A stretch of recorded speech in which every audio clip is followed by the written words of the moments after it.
I remember the first time I heard the words of the prophecy. I'm 3, and it's my first time at the movies. The seat is way too big,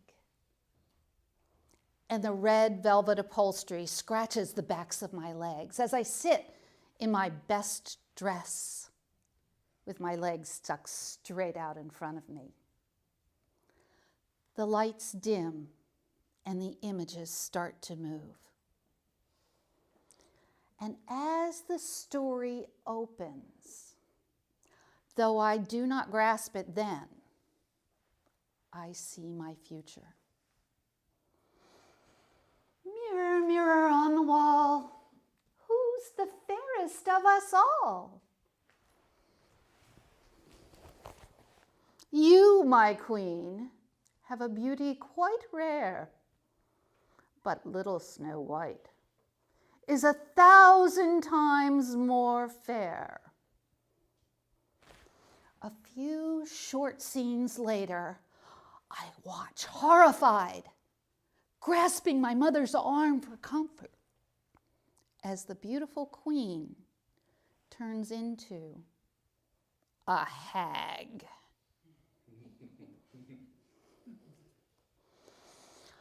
Little did I know that Disney was prophesizing my future. That's how it ends. Remember how it starts? For me, it was back in 4th grade.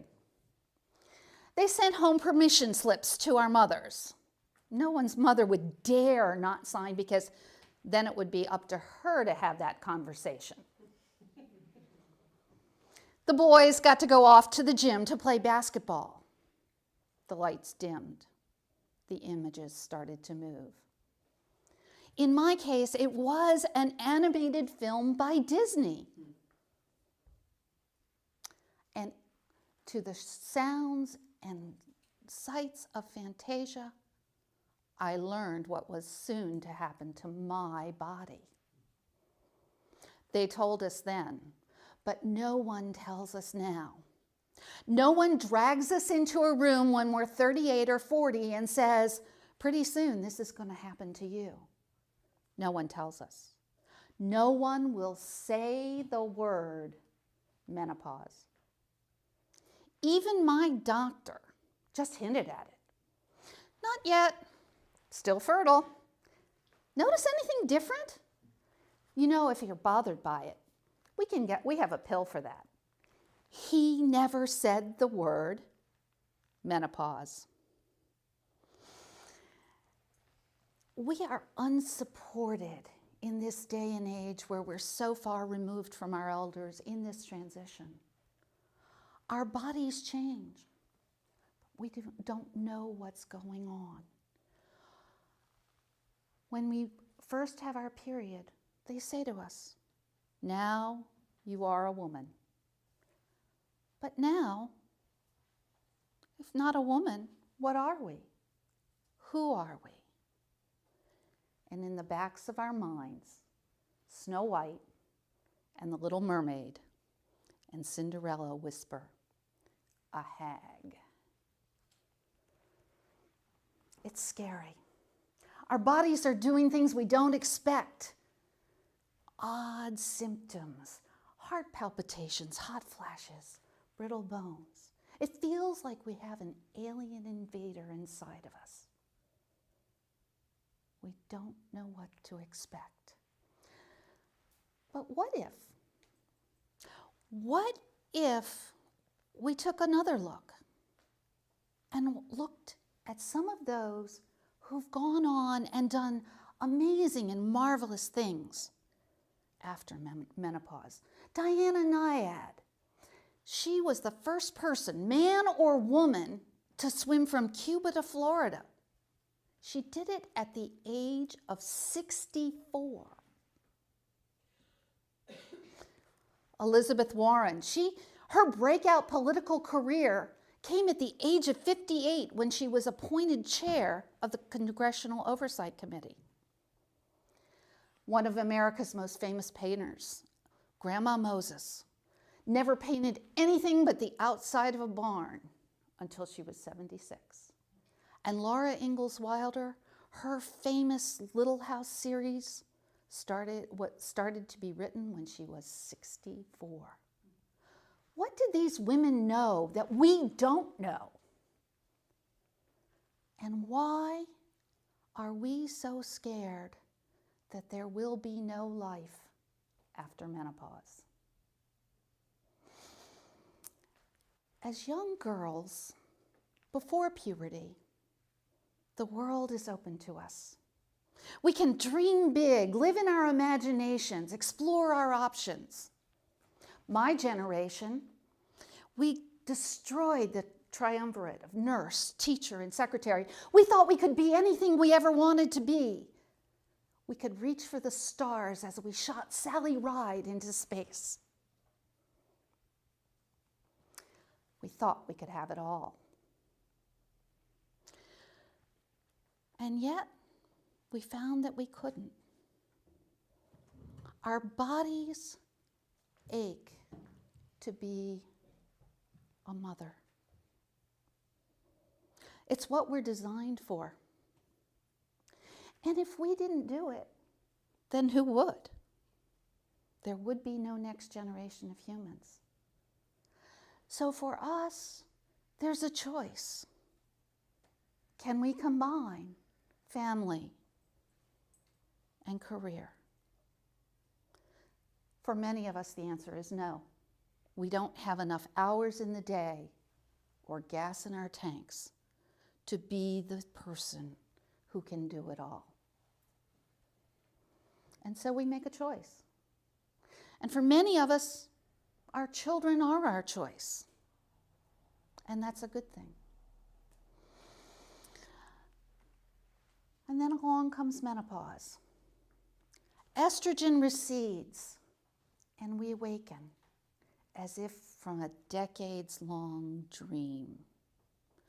Our bodies cry out and protest the abuse and neglect that we've heaped on them for years as we've raised our children and been there for everyone else except ourselves. But this time in our life, we reawaken. Old visions reappear. Old goals seem possible now. This is the gift of menopause. We're not the hag at all. We're the crone. Wait. I see some of you looking at me and you're saying, crone? That's not a great word. The origin of the word is the same as crown. And this is the crowning of our lives.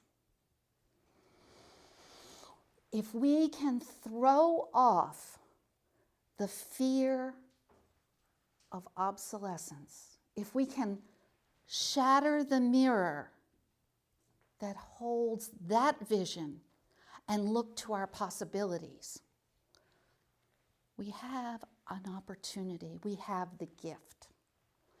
Oh, I don't deny the body changes, the symptoms, the bad feelings that we have. Yes, we've neglected our bodies, and yes, we need to return to them. But it's only a thing.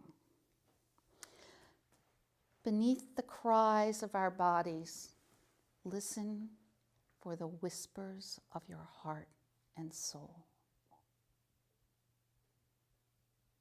What dream would you have come true?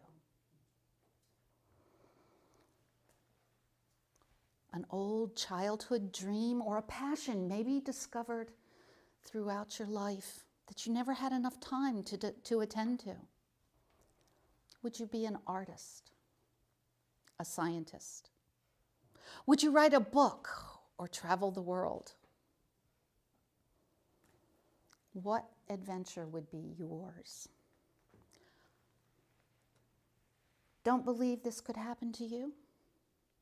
Well, It happened for me. Before menopause, I neglected myself, my body. I wasn't just heavy. I was fat, and I was unhealthy. And I didn't listen to the voices, the whispers of my life either. I was unhappy.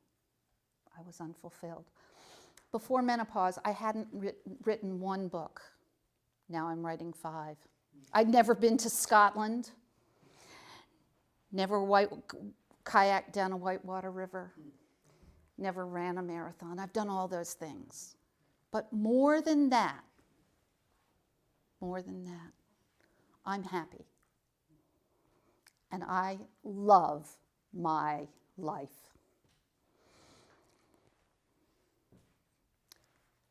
Want to know how I did it? Because unlike Cinderella and Sleeping Beauty, there is no magic fairy dust that makes it happen. But there is a way. First, listen to the cries of your body and restore it, revitalize it, bring it back to health. Second, listen to the whispers of your heart and soul. Now is your time. And third, although I've only alluded to it a little bit tonight,